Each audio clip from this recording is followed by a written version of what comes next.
I've actually got a lot going on right now.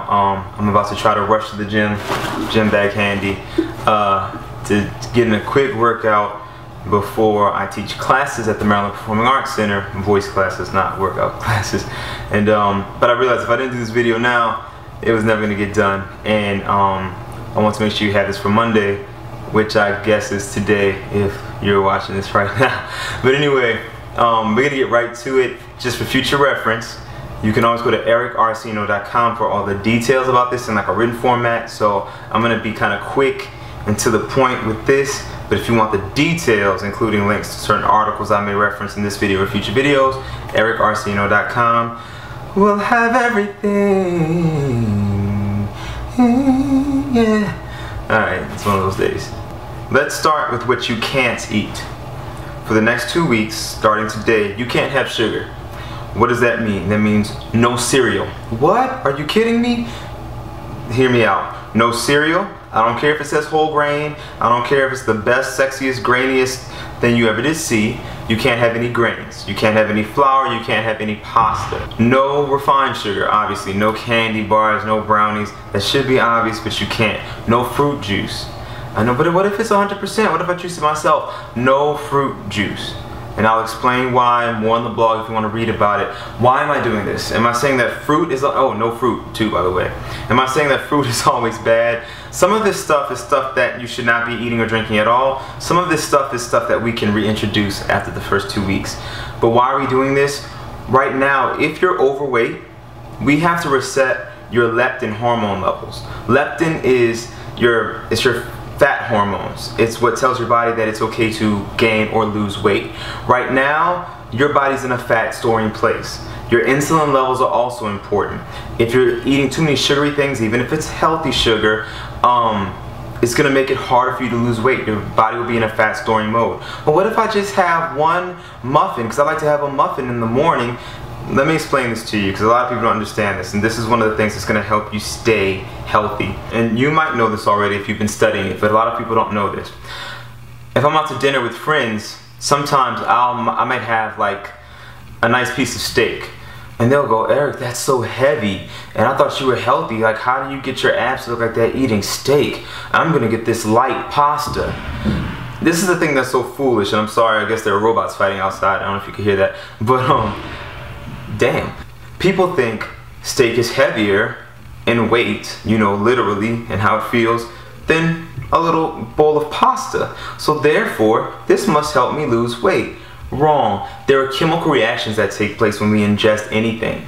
And when you ingest that refined white flour, it does all kinds of things with your insulin levels and your glucose and your leptin levels. It puts your body in a fat storing place. And guess what? It doesn't take a lot.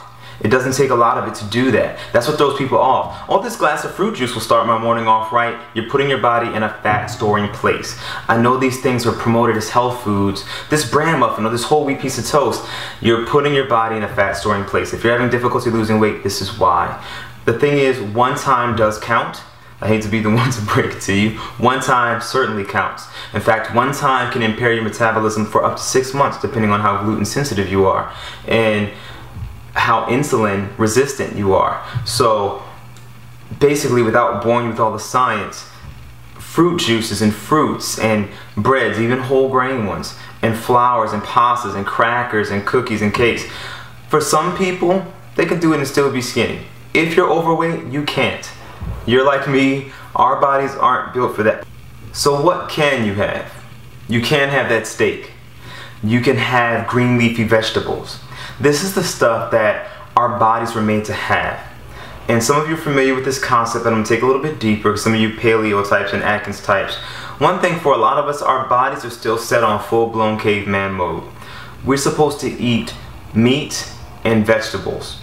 And our bodies can use this stuff. We can use these green leafy chlorophyll-rich vegetables to cleanse our bodies. And we can use the proteins to build them back up. You can have red meat, unless you have a religious issue with it. You can have steak, you can have fish, you can have bacon. I strongly suggest that if you get bacon, that you get cured bacon, green leafy vegetables, spinach, kale, chard, you know, all kinds of greens. I'll have a list on the thing. You can have Brussels sprouts, you can have asparagus. They're not necessarily leafy, but they're green.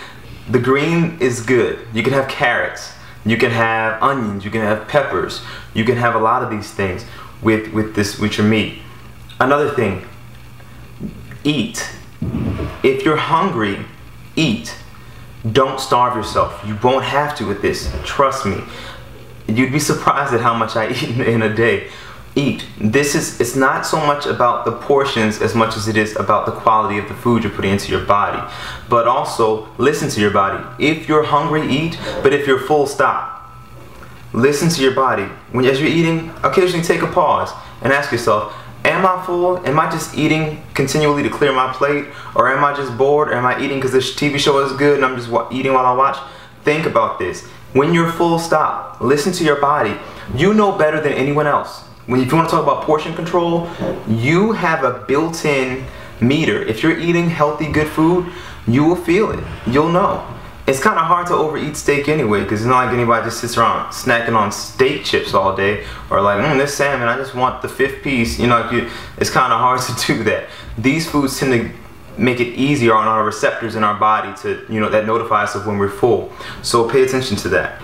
A lot of times when I'm in LA doing vocal stuff, I'll see these women walking down the street, super skinny, stick thin, fake boobs, and with tired, haggardly, old hag looking faces. And I know they're probably younger than they look, but when you malnourish yourself, when you starve yourself, you might get skinnier. Okay, you're gonna weaken your metabolism if you only starve yourself and just don't eat any of the right stuff. But also you take nutrients away from things like your skin and your hair. So your hair won't grow as well or can start falling out. Guys, there are studies that show that eating a lot of sweets and stuff, a Harvard study I believe, and I'll post that up, can lead to hair loss, premature hair loss. If you eat too many of the wrong things, it messes with your insulin levels. They're showing correlations with diet. There's some studies that show that. And ladies, I think ladies generally care about this more than guys, but guys care too to some degree. Your skin will start to look saggy and tired and less luminous because you need these nutrients and you need fat-soluble vitamins to build your skin up. You need the vegetables to clear out toxins and stuff, and that's what gives your skin more of a healthy, youthful glow. And so you don't want to rob yourself of nutrients for the sake of reaching a certain number on the scale.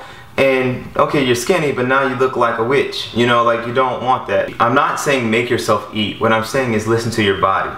If you're hungry, eat. If you're not, don't eat. If you're truly not hungry, don't. But if you are hungry, listen to your body. Your body knows better than I do. I'm not you. Your body is smarter than you. My body's smarter than me. Listen to it. If you're hungry, eat. When you're full, stop. That's super simple.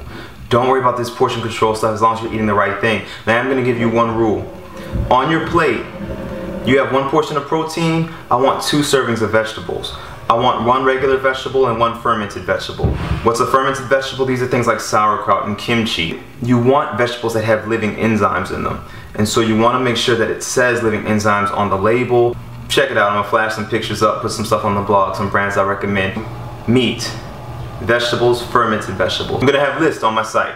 They'll have foods to avoid, foods that I want that you can have as far as proteins, foods that you can have as far as vegetables, and specialty foods that I strongly recommend that you eat that you may not have tried before, and I'll try to post links as to the benefits of them in my preferred brands. These first 2 weeks will be amazing. You'll notice changes in your body and in your face. You might feel like crap at first. I'm sorry, it's part of the detox. Your body's gonna go through a sugar withdrawal. It's gonna be tough, but I'm here for you. Hit me up on Facebook, on Instagram, on the blog. Let me know how you're doing, and let's support each other. All right, let's do this. Eric out.